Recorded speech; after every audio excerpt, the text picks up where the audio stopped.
জাতীয় বিশ্ববিদ্যালয়ের 2023 সালের ডিগ্রি দ্বিতীয় বর্ষের সমাজকর্ম চতুর্থ পত্রের পরীক্ষা অনুষ্ঠিত হবে আগামীকাল 21 জুলাই। আজকের ভিডিওতে আমি এই সাবজেক্টের একটা শর্ট সাজেশন আপনাদেরকে দিব, যে সাজেশনটিতে থাকা প্রশ্নগুলো শেষ সময়ে কমপ্লিট করে গেলে পরীক্ষাতে আপনি 100% কমন পাবেন। দেখতে পাচ্ছেন আপনাদের সাজেশনটা, অলরেডি তো এই সাজেশনটা আপনাদেরকে দিয়েছি। যারা সংগ্রহ করতে পারেননি, এই ভিডিওর প্রথম কমেন্টসে আমি সাজেশনটির ডাউনলোড করার লিঙ্ক দিয়ে রাখবো, আপনারা পিডিএফটি প্রত্যেকেই ডাউনলোড করে নেবেন। যেগুলো 100% দেওয়া আছে এগুলো 100% গুরুত্ব সহকারে পড়তে হবে।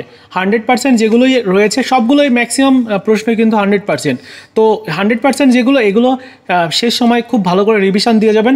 সাথে খ বিভাগের প্রশ্ন একটু বলে দিই, 2021 সালে যে প্রশ্ন আসছে এই ধরনের প্রশ্ন কিন্তু আসার সম্ভাবনাটা বেশি। 2021 একদমই বাদ দিবেন না, প্রত্যেকটা 2021 সালের প্রশ্নগুলো কমপ্লিট করে সবগুলো কমপ্লিট করবেন।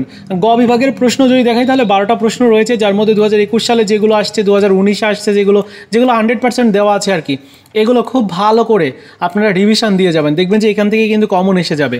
সো এই ছিল পুরো সাজেশনটা। ভিডিওটি ভালো লেগে থাকলে লাইকস, কমেন্টস এবং বন্ধুদের সাথে শেয়ার করবেন।